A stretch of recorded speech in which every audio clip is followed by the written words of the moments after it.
Fumi tells us that Sato is in jail. He's out now, but he needs to be paid in cash.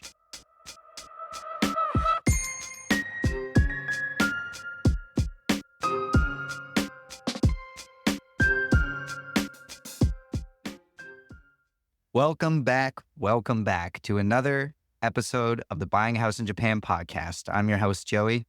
Joined by your co-host, Take. Take, we have had quite a whirlwind past 10 days. I keep saying that. I'm like, every day we were put ourselves in a new, completely different headspace. Every day is a grind, but we're sitting here in Beppu in our first Akiya, Jisoji Lux. And boy, it is a different place now. It's coming together. Which way do you want to go first, Take? I'm happy about it. Let's just cut to the chase. It's feeling good.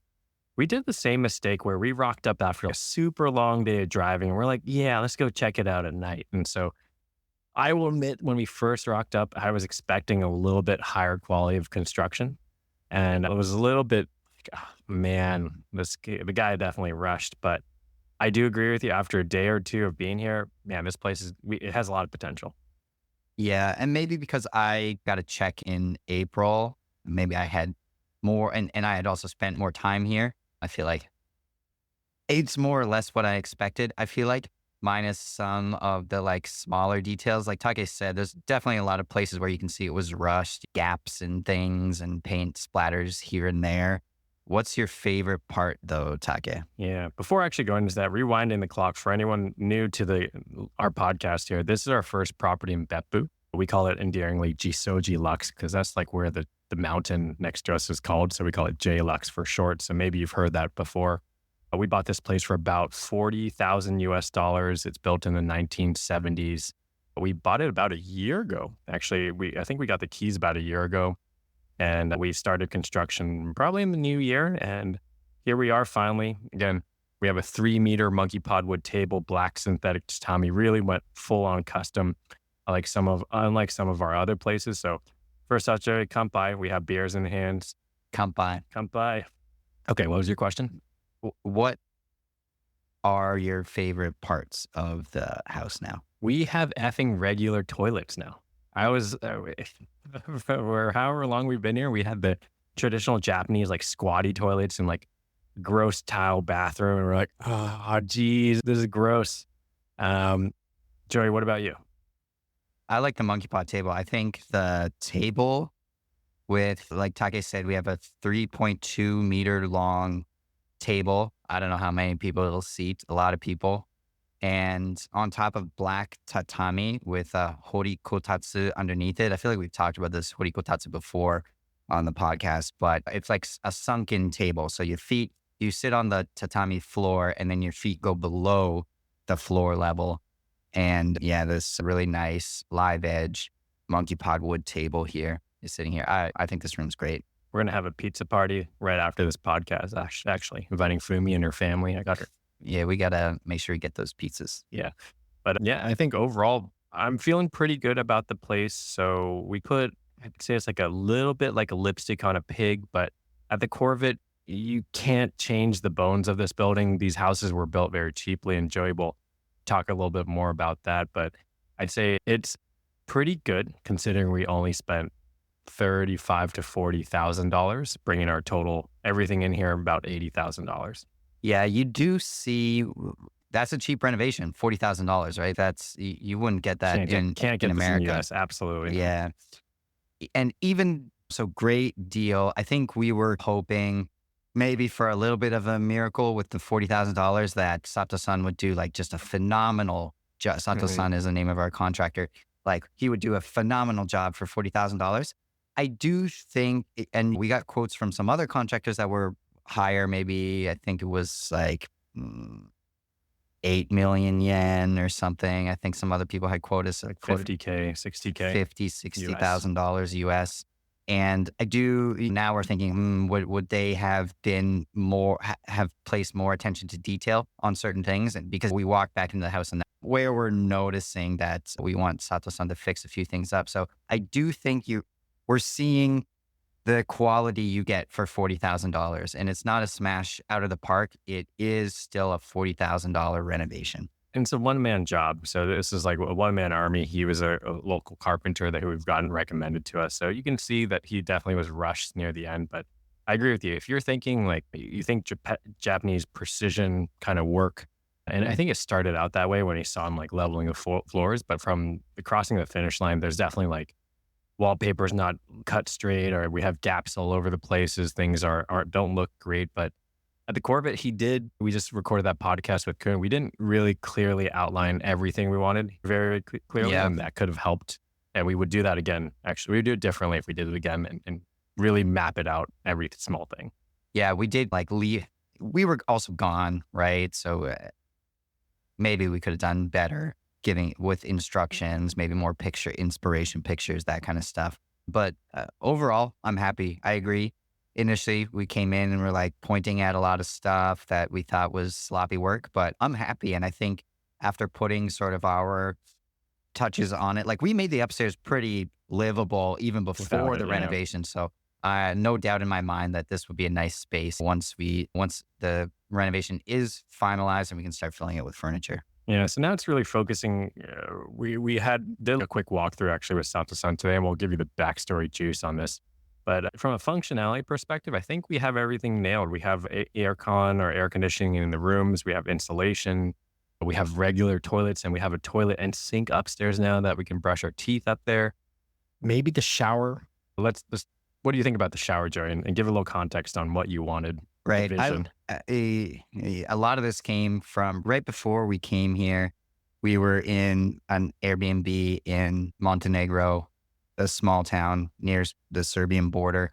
And there was some kind of shower in this A-frame cabin we were staying at. And I really didn't like couldn't relax in it. So when we first got to Beppu and we were starting the renovation and talking to Sato-san about it, I really wanted to prioritize like a shower that eventually would be really nice in there, a really nice space where, I don't know, you can relax in the shower. I don't like the Airbnbs where, I don't know, you can't relax in the shower a little bit. So I had high goals for the shower. And the idea that we went for was to make it like a concrete box, very industrial looking, and maybe have some nice hinoki wood accents in there and some green plants in this kind of concrete box was what I was envisioning. I don't know. I see on Instagram sometimes like places in Tulum or something like that are very like some brutalist Airbnb that someone made in Tulum, and they have lots of plants and concrete and that kind of look.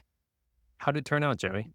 Close. On first glance, I thought it was very far. In fact, when Fumi sent us photos not too long ago, maybe 3 or 4 weeks ago, I thought we're just like, all right, let's just put subway tile over it. And we made a mistake. Sato-san didn't understand the vision or couldn't pull it off, or the vision was wrong.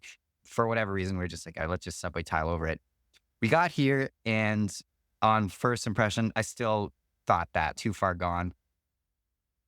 But on closer inspection, so one problem that we just learned about today is I actually like the concrete that he put up. He put concrete up on all 4 walls, not the ceiling and the floor. And I actually like it. At first, it was a little shocking, but I actually do like it. The biggest issue is that he went for a little bit of an accent wall on the far back wall, the main wall that you look at when you enter in, and you put a kind of shiny gray paint, it looks like, on it. And honestly, that's the worst part of the entire shower, is like when he went off script here and tried to put in this accent wall. It looks like a wet gum. Yeah, it looks like wet gum, wet clay, and then everything else like patchy concrete. And I like the patchy concrete. Okay. I think it's going to work well with how we're going to try to save the shower. We're going to try to put hinoki floor down, and then on that wet gum wall, hinoki wood going up, and maybe even hinoki wood on the ceiling. So hopefully in the end, it's going to be like this mix of nice smelling Japanese wood on the floor, cover up that back wall, cover up the ceiling with a nice wood, and then we'll have the cement on either side. I'm still hopeful for the cement look. We went really custom on this. So as you can tell, the custom shower, the custom table. Not all contractors would have been down for this. So I do think at the end of the day, we're very thankful to find someone who was down to do this versus the first company, big corporate company who wanted to put in use shower units and stuff like that. And there's also, had we done that, things would have been a lot simpler. Things would have been more predictable. And I guess I'm glad we did it this way because we learned. I think if we were to do this again, I most definitely would recommend you have to be here to like course correct the contractor. Yep. We thought we could do it remotely. We did in to some degree, but also at the same time, in the United States, you have to not micromanage, but you have to be there to course correct your contractor very often. I thought it could be a little different here, but it certainly isn't. I think any renovation project, anything that you have in a vision, if you don't put it on paper, if you don't put it down into a architectural type file and write detailed notes, they're at the end of the day, they're never going to know, and that's not their fault. Yeah, I agree with you. I also think if you're doing anything custom, like one way we would potentially do this over, if we could go back in time, would be go with the bigger company that's done this a million times before for every room that isn't custom. Let's say we still wanted the custom shower and we still wanted this custom big table with the horikotatsu. They didn't want to do both of those things. They pushed back on. Mhm. So I would get the bigger company, I think, to do every standard room, every room that you just want the standard, freshen up the refreshing, new wallpaper, new flooring, new ceiling, etc. And then maybe hire a carpenter to do the specific things you want in the house. That's just an idea. I don't know if they would like splitting up work like that, but potentially. If time is a constraint, absolutely. I think doing it again, go with the big company as they will get it done. They will get it to Japanese standards pretty good. Yeah. To foreign kind of creative standards, maybe not. And I think, again, if we were to redo this again, I would have gone maybe with big company and then after that, done the custom stuff. I do think getting boilerplate and then putting your personal touch might be easier, especially if you're doing this remotely like we did. Yeah, that's a good point too. Do everything kind of standard cookie cutter Japanese renovation. And then once that's done, then you find another contractor. It's going to cost more money, but I do think you'll end up happier that way. The one man carpenter that we went with just took too long and we can see that he rushed near the end. Yeah, not everyone it took a lot of we were the right people to take on this challenge. I don't think everyone would be down for something like this. It required, I think, a lot of we lived in the place and understood like what it was to use a really old Akiya. And it's gnarly thinking back. We didn't have air conditionings, our windows didn't close, our toilets were whatever. It's like, how do we, I'm surprised especially you, Joey, lived here for so long. I got lucky, or I think had we done this in the summer, like Tokyo in July was so hot. Had we come to Beppu like June of last year and then me try to live here for 2 months with no AC, holes in the walls, etc., I Could not have done it. could not have done it. Another thing I was thinking about, we're in Beppu, which is like a very popular onsen town or hot spring town. We did not shower once in our shower. And luckily we are in this hot spring town. So we went to a lot of the onsens, but we had a kind of communal onsen. We call it Jisoji onsen, which is just like awesome. The water's always going, it's very clean. Had we not had that clean place to shower, this would have been miserable. Yeah. One thing I did want to talk about is there's like how my thoughts have changed a little bit on these houses, these kind of the 1960s, 1970s era homes in Japan. I'm sure you've been slightly noticing this too, and we've also been talking to a lot of people about how these homes were prefabricated back in the day. Japan's population was growing in the 60s, 70s, and the nuclear family was becoming a more of the default standard instead of having like everybody, grandparents, great grandparents, all living in one big kind of Kominka style home.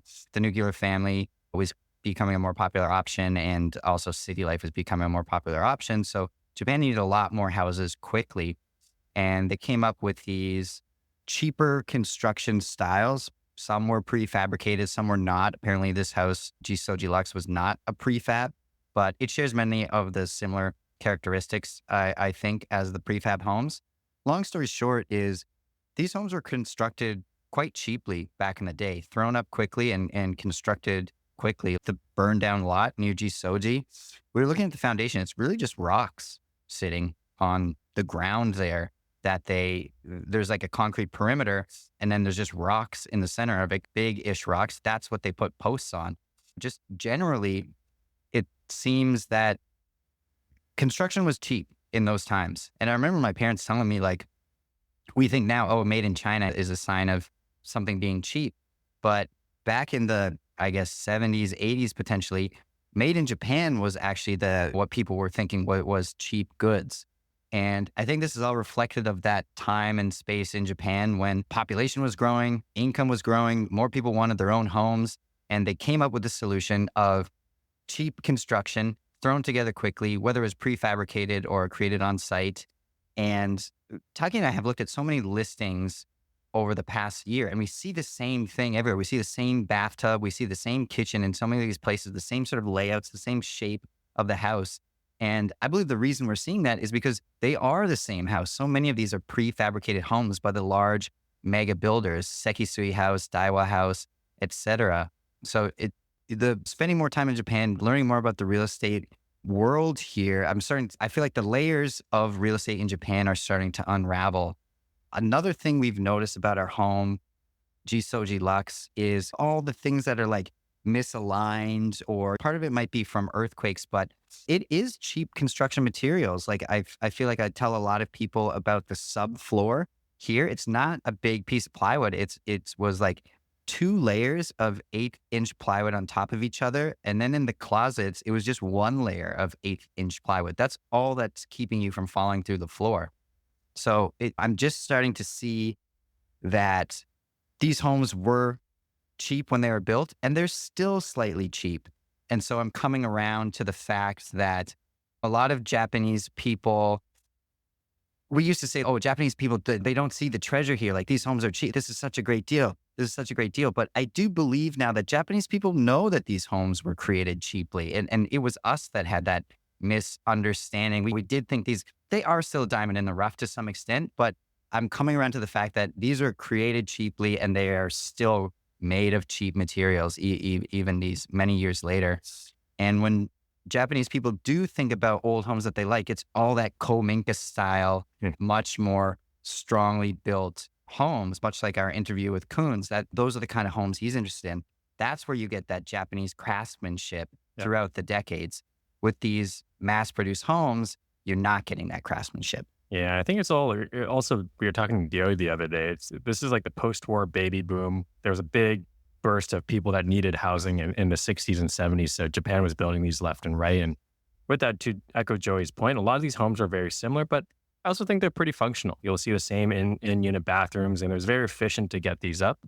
And I still think that these have a lot of value. Just coming from California, seeing how much, even the plot of land, this is definitely worth it. So to each their own. Definitely don't expect the house to be perfect that's built in the 70s. Don't expect it to have insulation, but to the right person, it's definitely still a crazy deal. Like, I got a new build in Santa Cruz in my mobile home. It's definitely not good quality construction. So I'm also just doubtful in general that unless you're going really luxury build, no new constructions or prefab stuff is ever going to be really high quality. Yeah, I like that you are living in a prefab in America, because you can probably see the similarities. Oh, absolutely. I'd say it's even more rushed. And so walking into Jisoji Lux this time, this is how I felt when I first got my new quote unquote prefab mobile home. And it's going to take a little bit of elbow grease, but I really think we can knock it out of the park with this place. All right, switching gears a little bit. Let's talk about the drama of our contractor. So our contractor, his name is Sato-san, great guy, lot of speed bumps throughout this renovation process. We first contracted and I think signed the contract probably January, February, I would say maybe even earlier, like November. Actually, it was November, I believe. November. And he had first initially quoted us as, hey, no problem. We'll have this done by the end of January. We are now 10, 12 months later almost, and we're still not done. Yeah, 11 months later. Joey, walk me through the challenges and the legacy or the adventure of our contractor, Sato-san. Started off great. We liked him right away because everything we said that we wanted custom, he was like, yep, no problem. Whereas the other company that we got a quote from, they didn't want to do custom stuff. So started out on a good foot with Sato-san. We all had high hopes. First thing he did was tear up the floor downstairs. So made the downstairs unusable. Good news is I was staying upstairs at the time, but the only sink was downstairs. So it felt like I was coming down into the basement every time I wanted to brush my teeth. Other than that, had high hopes still because he came in and started tearing stuff up away. So Classic. I've learned that's like classic contractor. Like they make it seem like they're tearing up and they're really getting a lot of work done really fast. interesting. Yep. I definitely had that feeling that, yeah, but he's moving fast. February, this is going to be fast Easy. and cheap and custom. And yeah, great job. I go home for Christmas in December and we get a text that he fell off a ladder. And I forgot about this until Fumi reminded me today, actually. Fell off a ladder and got a piece of metal impaled in his leg. Wasn't on our property. It was somewhere else. And he's going to be out of commission or the work is going to be slowed down for a few more months. He sent us a photo of his leg all bandaged and looked really sus. Right? Yeah, he didn't need to send us a bit, but just the fact that he tried to get ahead of the story a little bit. Yeah, and it was like, you're not in a hospital, man. Yeah. So took what? Looked like he was at Matsuya. It took him like a couple months, and we had to give him the benefit of the doubt, and we're gonna keep giving him the benefit of the doubt here. We really don't know what's going on in his head, but fast forward, kid comes summer, he's recovered, he's back here. We are telling him like every month, hey, we want to come. We've set a couple timelines of, hey, we're visiting Japan. We want to come and live in this place to try to add pressure. None of that pressure worked. He kept continue going, be like, hey, yeah, all these kind of small excuses along the way. I don't know why he just never told us like, hey, I need more time. He never once was like, I just need more time. He always had an excuse, it seemed. Yeah, and that's something that we were discussing with Fumi later too. Come April, I come back to visit, and I guess I was expecting more happen. He did do a lot of work. The downstairs was like pretty much done, apart from putting the flooring in and wallpaper. He said all those kind of final touches he was going to do last, and he was going to start on upstairs next. But yeah, April, I came back to check in on the construction. There had been progress, not as much as I expected, but there had been progress. Good. What happened next? Go back to Canada. I was back in Tokyo in July, but I didn't come down to Beppu to see.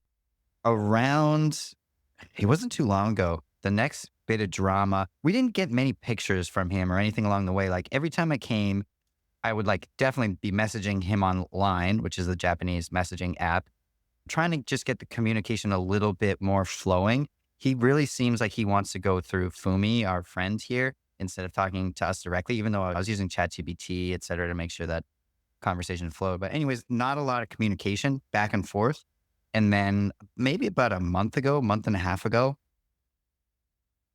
Fumi tells us that he's been arrested. Bum, bum. He's like in jail or something, or had just got out of jail. And I think, I'm not sure. Do we tell him we were coming back? Maybe this is all another elaborate excuse. We're not sure. But the long story short, this is my understanding. There's actually two issues here. He's getting sued by another client. So potentially he was shirking maybe he promised another client a similar quick time frame, probably, and instead has been focusing more on Jisoji Lux because we're like, hey, it's been a year, like where's stuff at? So he refocused back on our property, Jisoji Lux, probably didn't communicate very well with the other client. The other client thought he went missing or something like that, and that client is suing him. That's problem number one. Second problem is something with his ex-wife. She's also suing him or something. I'm not sure what it is. But anyways, Fumi tells us that Sato is in jail. He's out now, but he needs to be paid in cash because if he doesn't get paid in cash, these people that are suing him, the banks are just going to let them know that he has cash, and then the banks are going to take his money and pay the people that are suing him or something along those lines. But now he needs to be paid in cash. And we got these like long elaborated messages, and it was just like, what, dude, what is happening? What do you want us to do? And obviously we paid 50% in the beginning. We had another installment of stuff we added, and then we had the remaining 50%, which is about $16K USD. And he told us this about like a week, I think when we got to Japan and we're just like, dude, how we can't get this much cash this fast. And also just seems really sketchy. So we pushed back a little bit and fast forward today, we found a way to withdraw some cash. We thought we didn't get it all to him. It's just not feasible, but we gave him a little bit of red meat to some degree to keep him going because we had some other things we need to get touched up here. But it's really interesting. When we were here today, he was that same good guy kind of energy where he was like just saying yes to everything. He was smiling. He looked good. Didn't seem like he was really distressed at all. But something that was really interesting as he was leaving, he was just like, I haven't eaten in 3 days. I was like, what? He's also homeless. He said he He's doesn't have, crashing on his friend's doesn't have an floor or apartment. something. Yeah, homeless. And good on you, Joe. You just hand him this little pastry we have and he took it. I mean, he was like, "I haven't eaten in 3 days," and we had a little piece of cake on the table. I was like, "Here, take the cake." Like our friend Fumi, and again, absolutely, you have to, if you're doing this like us, you need to have someone like Fumi. You need to have someone on the ground to be micromanaging or just managing, checking in on the property. But Fumi was like really skeptical. She's he's saying the right things when he's here, but something feels very off. He's definitely he's very afraid of saying, I need more time. I believe Yeah, that. yeah. I do. Okay, I want to give Sato-san the benefit of the doubt. Sounds very complicated and a lot of drama in his life, if true. And also, he's homeless now and hasn't eaten in 3 days. I want to give him the benefit of the doubt and make sure he gets paid. But we gave him enough at least to last for a while. And we also Yeah. actually offered for him to stay here. Yep. Because we aren't going to be here. So he That's took right. really well to that. And again, at the core of it, we're trying to be friends with him or trying to help him out here. But Yeah, help him um, out. Yeah, exactly. We don't want to leave him. We're not trying to be bad clients here. So yeah, so we're making an effort to get him the cash. We offered him to stay here, etc. But I do agree with Fumi that, and you, Take, that he seems afraid of just telling us that he needs more time. And if all of these excuses are really just a cover up for not being able to tell us that he just needs more time, it's like you get the feeling that the guy might be a compulsive liar. you definitely, like, some of these excuses just sound like extravagant. I'm just like, dude, if you just need more time, just apologize and say it. Yeah. But it seems like he might be doing this for so many people, like pyramid of cards. What is it? House of cards. Yeah. And maybe it's coming down. He's like, lost my apartment, haven't eaten in 3 days. It's like, oh, I feel bad, but I don't believe him. At the very core, when he said that, I was like, nah, dude. I really don't get the sense that he's in that zone. What's your gut feeling say? I'm going to give him the benefit of the doubt for now. Okay. But Sure. I do agree, stepping back, like objectively, it all does seem fishy. And the logical, all signs are pointing to him lying to us about him needing more time. I think all signs are pointing there, but I'm giving him the benefit of the doubt. Yeah. So at the core of it, I looking around right now, I feel pretty good with the work he's done. I think for me, when I first saw it, I was a little salty just because this took 10 months, but he could really be going through all this shit. He was helpful. We did get this done. It's great to know that he probably gave us a discount. He's feeling probably a little bad that it took so long. And I do think he's going to do the touch-up asks that we asked for pretty well. He did make some good decisions too, design-wise. He made some okay decisions, but he also did make good ones. He made some good ones, he made some okay ones, and he made some bad decisions on his own. No, It's your kind of shower. mixed bag. Yeah, but yeah, and if just close this podcast off, if we were to do this again, I think starting out with the bigger company, one, you must have, if you can't speak Japanese, you must have someone on the ground that's project managing or being able to check in, ideally locally. I know we have a couple people we're helping buy and we have our agents. They're great, but they're not going to be as good as someone on the ground who can go in and check very frequently and talk to the contractor. Second, definitely would have probably gone with the bigger contractor to get the Akiya from real sketchy to livable and then figure that out. And then three, how we've learned this lesson, and we should have done this, is we should have got like a architectural drawing or kind of 3D sketched out the place and been very clear. But overall, I think he did a good job. Right? Yeah.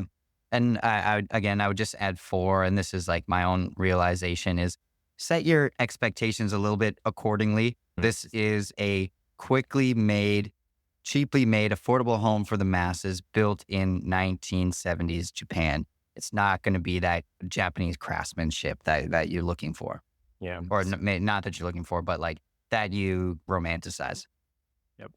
So we will take a video. We're still in the midst. It's a little bit messy. We're not actually going to unpack. We originally we thought we were going to unpack and get this ready for Airbnb right away, but it still needs a couple months of work, I'd say. So we're looking to come back hopefully in the winter. Hopefully it'll be warm. We have 5 ACs now or heaters, so it'll be good. Yeah. Oh, and lastly, too, push the contractor to put in insulation. Like I think absolutely. Just after spending the summer here, we'll see what winter's like soon. But I experienced a summer here this past summer. You need insulation. Yep.